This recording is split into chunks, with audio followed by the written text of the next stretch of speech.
আসসালামু আলাইকুম। আজকের এই ভিডিওতে যে প্যারাগ্রাফটি আছে তা হচ্ছে এয়ার পলিউশন।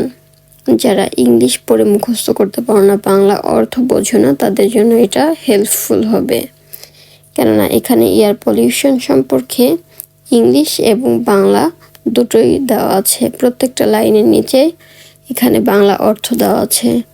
সুতরাং যাদের ইংলিশ বুঝতে অসুবিধা হয় তারা এই ভিডিওটা দেখলে খুব ইজিলি মুখস্থ করে ফেলতে পারবা।